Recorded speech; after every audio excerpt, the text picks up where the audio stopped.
Hello and welcome to all, hope you all are doing great. तो friends, जैसा कि आप सब जानते हैं कि एयरपोर्ट्स अथॉरिटी ऑफ इंडिया में अभी निकली है वैकेंसी। तो आज हम उसके बारे में डिस्कस करने वाले हैं। सबसे पहले तो ये जान लो कि ये वैकेंसी कहाँ निकली है। चंडीगढ़, दिल्ली, हरियाणा, ये इतनी प्लेसेस हैं, यहाँ पे इनके नाम क्लियरली दिए हुए हैं। आगे अभी हम डिटेल में समझने वाले हैं कि इसके लिए क्या क्या रिक्वायरमेंट्स होनी है, कौन कौन एलिजिबल है।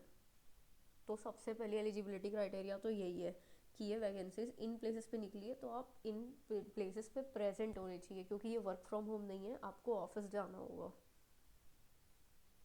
फिलहाल से ये वैकेंसी निकली है 4 पोस्ट के लिए, जिसमें से 3 पोस्ट है सीनियर असिस्टेंट के और एक है जूनियर असिस्टेंट के लिए। और इसके लिए आप अप्लाई कर सकते हैं ऑनलाइन थ्रू वेबसाइट।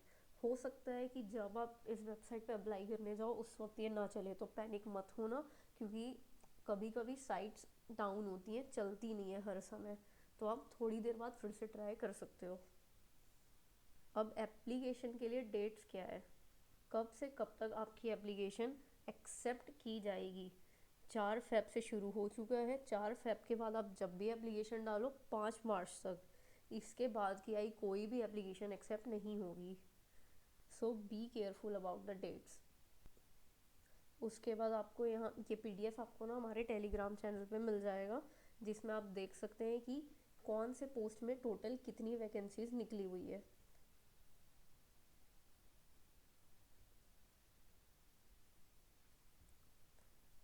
और इसके बाद यहाँ पे ये कुछ बेसिक चीज़ें दी हुई है, इसमें कुछ इम्पोर्टेंट नहीं है। इम्पोर्टेंट ये है कि सबसे पहला पे स्केल किसको कितना मिलेगा। तो जो भी सीनियर असिस्टेंट की कैटेगरी में आएंगे ना, उनका पे स्केल रेंज करेगा फ्रॉम 36,000 टू 1,10,000, और जूनियर्स का रेंज करेगा बिटवीन 31,000 टू 92,000। अब इनकी एज लिमिट क्या होगी। तो नॉर्मली एज लिमिट है 30 ईयर्स। आप मैक्सिमम 30 साल के होने चाहिए, उससे ज़्यादा आपकी एज होगी तो आपका एप्लीकेशन रिजेक्ट हो जाएगा। बट यहाँ पे रिलैक्सेशन है। जो SC ST वाले हैं उनकी एज 35 भी हो सकती है, उनको 5 साल की रिलैक्सेशन है। तो वहीं OBC वालों को 3 साल की रिलैक्सेशन है। और अगर कोई भी यहाँ पे एक्स सर्विस मैन है जिसने पहले सर्विस प्रोवाइड की है, मिलिट्री सर्विस रेंडर की है, उनके लिए 3 साल की एग्जम्पशन है। ऑल्सो अब कोई ऐसा कैंडिडेट है जो ऑलरेडी एयरपोर्ट अथॉरिटी में सर्व कर चुका है, तो उसको 10 ईयर्स की एग्जम्पशन है। Then comes widows, divorced womens, इनको भी 5 ईयर्स की रिलैक्सेशन है। मैक्सिमम एज 35, उससे ऊपर होने पे यू आर नॉट अलाउड, आप एलिजिबल नहीं होंगे इस पर्टिकुलर पोस्ट के लिए। और वहीं अगेन अगर ये डिवोर्स्ड वुमेंस, वीडोज जो हैं वो OBC कैटेगरी से हैं तो 38 ईयर्स, SC ST से हैं तो 40 ईयर्स। बस आपको साथ में सबमिट करना होगा। If you are a widow तो death certificate of your husband, और अगर आप डिवोर्सी हैं तो डिवोर्स सर्टिफिकेट।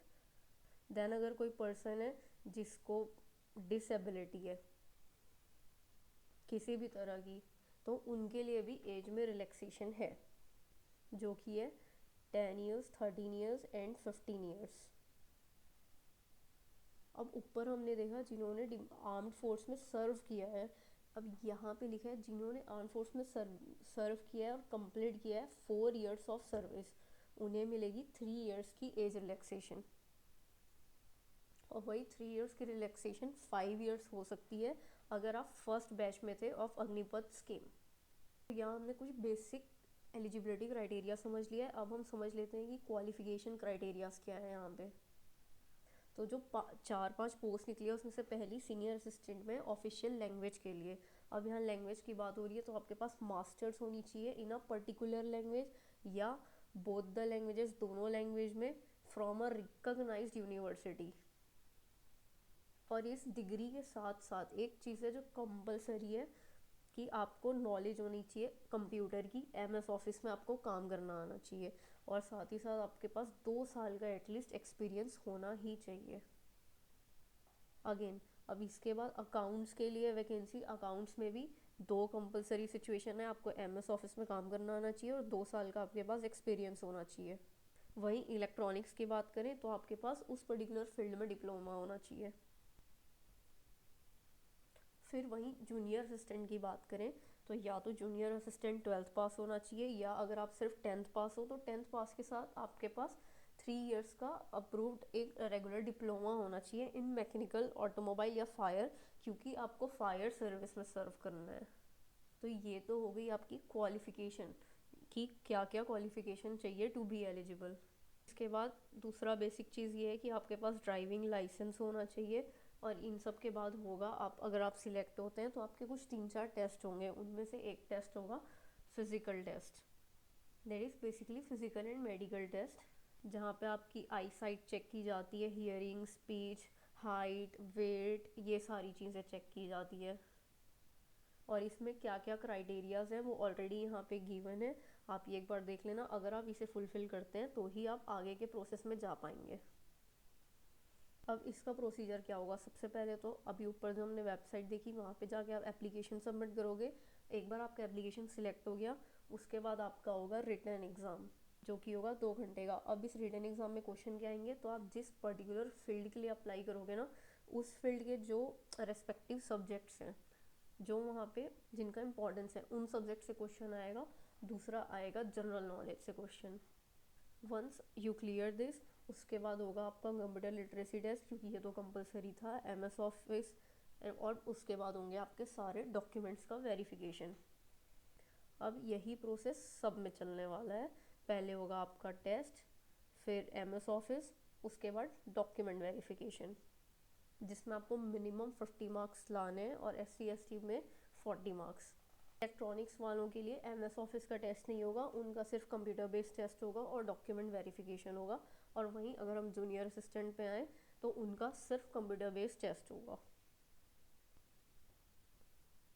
देन अगर आपने एक बार टेस्ट क्लियर कर लिया, फिर जब आपकी डॉक्यूमेंट्स वेरीफाई की जाएगी, आपने अपना ड्राइविंग लाइसेंस सबमिट किया है, तो सिर्फ वो इनफ नहीं होगा, आपको ड्राइविंग टेस्ट होगा वो पास करना होगा। आफ्टर ऑल दिस आपका फिजिकल मेडिकल टेस्ट होगा, जिसमें 100 metre running, lifting, carrying sand bags, pole climbing, rope climbing, ladder climbing, ये सारी चीज़ें कराई जाएगी। और इनकी लिमिट्स दी हुई है कि आपको कितने विद इन कितने टाइम फ्रेम ये कंप्लीट करना है, तो ही आप एलिजिबल होंगे आगे जाने के। तो आई गेस आपको अब अच्छी तरीके से समझ आ गया है कि प्रोसीजर क्या है। अब ये सारी चीज़ें हो गई, आप एक बार सिलेक्ट हो गए, उसके बाद ना आपको ट्रेनिंग के लिए जाना होगा, आपकी ट्रेनिंग होगी। तो आपको ना एक बॉन्ड मिलता है, एज ये गवर्नमेंट का है, जिसके लिए कुछ रूल्स हैं कि अगर आप ट्रेनिंग में विद इन 1 मंथ ही निकल जाते हो तो आपको कुछ अमाउंट नहीं मिलेगा, बट आप 1 मंथ से 2 मंथ्स रहते हो तो 50,000। तो यहाँ पे ये टाइम फ्रेम दी हुई है, इसे आप एक बार देख लेना। बाकी फॉर्म अप्लाई करने के लिए आपको फ़ीस पे करनी होगी। तो अगर आप जनरल EWS OBC कैटेगरी से हैं तो वो फ़ीस है 1000, और वहीं अगर आप SC/ST वाले हैं या कोई वुमन अप्लाई कर रही है तो उसको कोई फ़ीस नहीं देनी है, उसके लिए ये फ्री है। और एक बार आप फ़ीस पे कर दोगे तो ये रिफ़ंड नहीं होगी। आई होप आपको ये अच्छी तरीके से समझ आ गया है। इनकेस आपको कोई भी डाउट हो तो आप हमारे टेलीग्राम चैनल पे आके हमसे पूछ सकते हैं। Thank you.